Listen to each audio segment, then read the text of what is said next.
Hey everyone, it's me Gavin Vengeance and welcome back to the channel. Today we're going to be doing a character tier list for all of the characters of Zenless Zone Zero.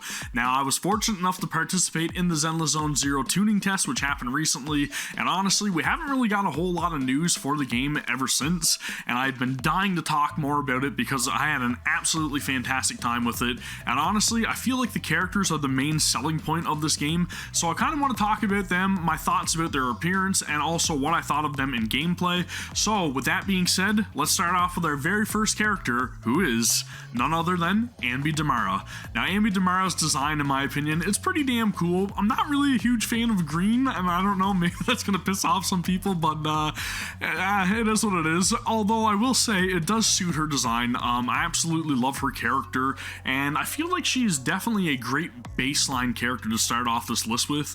I actually used Anton Ivanov up until pretty much the end of the tuning test, and I had a really fun time playing as her. I feel like she's really easy for anybody to just pick up and play, and that's why I'm going to be placing Anton Ivanov in the B tier. She's a great mid character. Again, nothing against her, maybe a little bit of that green, but at the same time, she's a B character to me. So let's move on to our next character, who is Billy Kid. Now, Billy Kid, again, fantastic design. Another character that I use for quite a bit of the actual tuning tests. And I will say, man, he is super fun to play in combat. Very agile. He's like zipping around all over the place with his dual pistols, and he doesn't really hit the hardest, I will say that much, but at the same time he's just super fun to play. His QTE ability and everything, he's just like incredibly mobile, and honestly I feel like his character personality and everything is super hilarious. He's always got some like really I don't know, some kind of sort of like hijinks he's up to, so again I really appreciate that comedic relief, and he is definitely one of the cooler looking characters, again with the whole like cyborg thing going on, the Super Saiyan hair and everything. He's a badass, and for that reason I think he goes a little bit above Anton Ivanov. I'm not sure if he's quite S tier. I want to put him in it just because I absolutely love his personality, but again the usability in combat and everything, he is one of our few range characters. I should probably take that into account. But I think I'm going to leave him at A tier. He's an A tier character. I don't know if I would bring him into like the harder dungeons at the very end or anything. So we'll leave him at A tier. I may go back and adjust that at some point. But let's talk about our next character. Again, none other than Nicole Zamara, the absolute face of Zenless Zone Zero, in my opinion. Do I really need to talk about her design? I mean, goddamn, man. She is just one of those characters that just catches your eye, right? Everything about her aesthetic is absolutely amazing. She has got some huge capabilities in battle with her actual like vacuum ability and everything, which is something that I don't believe any other character has, at least from what I've experienced in combat. Her ult actually draws in the enemies and allows you to like do a damage over time effect with them, so she's really damn capable, as well as being another one of our range characters, so that's something again that I have to take into account. But aesthetically, I gotta say, she's definitely the S tier character in my opinion. Definitely sets herself apart from all of the other characters. I absolutely love her character design, man. As soon as I saw this character, immediately I was like, yeah, I'm in love. She is best waifu, 1000%. So we'll leave her at S tier. Now we'll move on to our next character, who is Miyabi. Now, I was actually kind of suspecting that she was going to be sort of like an assassin type character from what we saw of like the gameplay and everything in the trailers. Miyabi for me was very surprisingly fun to play. As soon as I got to use her in combat and everything, again, she was very similar to like Billy Kid, where she was incredibly agile and just like, again, moving around the battlefield, incredibly fast paced.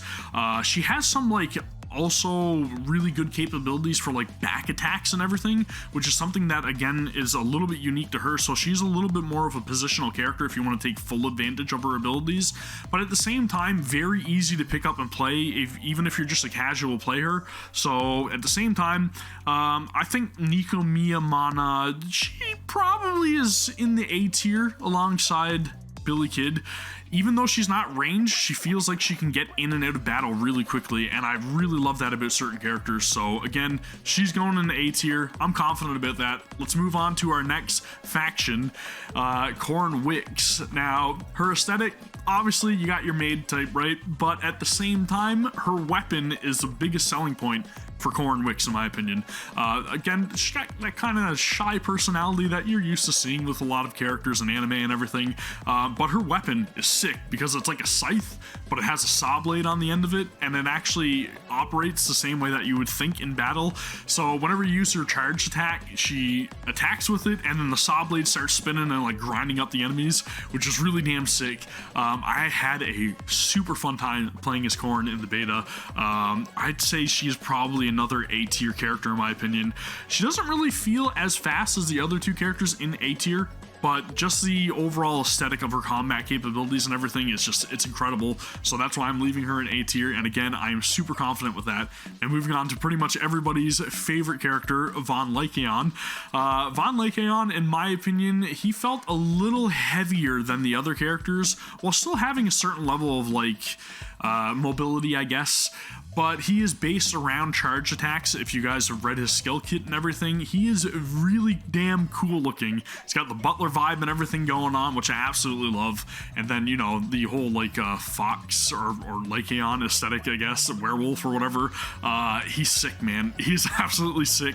He's actually an ice-based character, which is a little bit ironic because I felt like he was going to be electric with the whole like the mechanical legs that he attacks with and everything, but he kind of fights a little bit more like a monk and everything, and I love that as well. He feels really good in combat.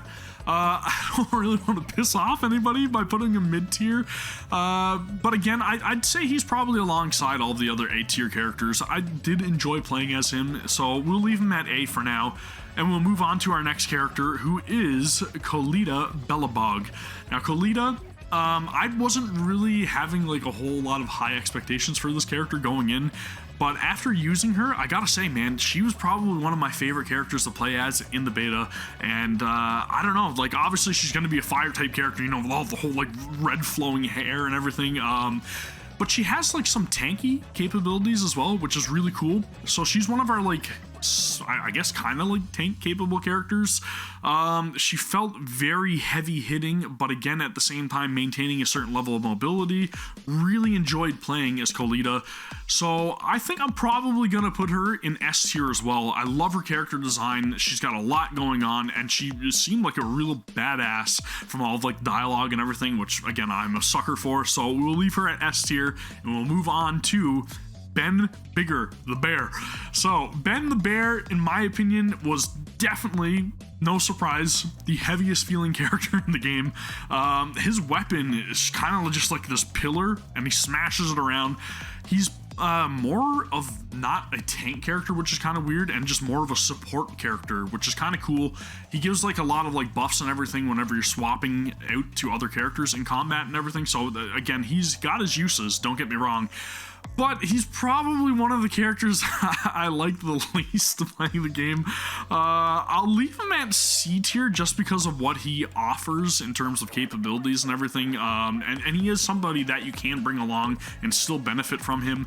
But just the overall clunkiness with him. And I've got nothing against bears, but you know, bears beats Battlestar Galactica, as I've said before. We'll leave him in C. I feel like putting him in B for bear, but and Ben Bigger.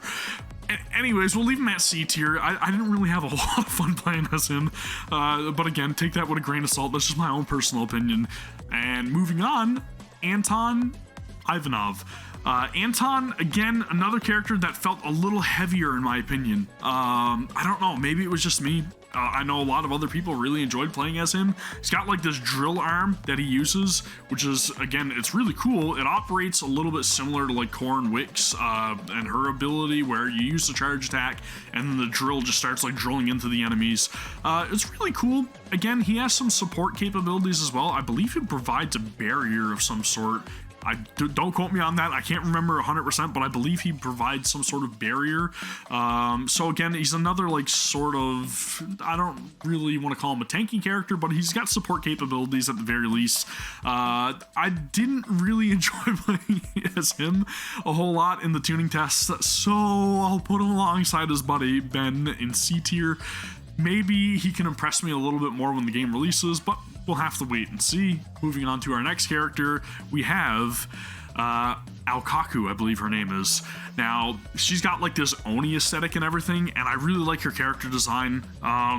I will say she's got a very different playstyle where her character just kind of deals like proximity based, like AoE.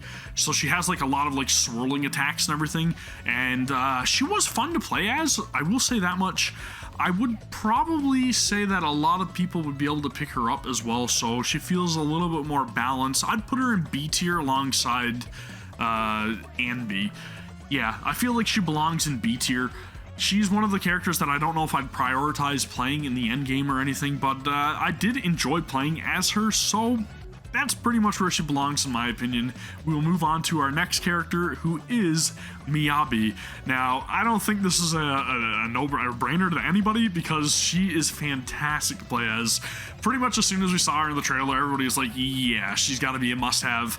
I used Miyabi up until the very end of the tuning test, and I will say wholeheartedly she was probably one of the more fun characters to play as.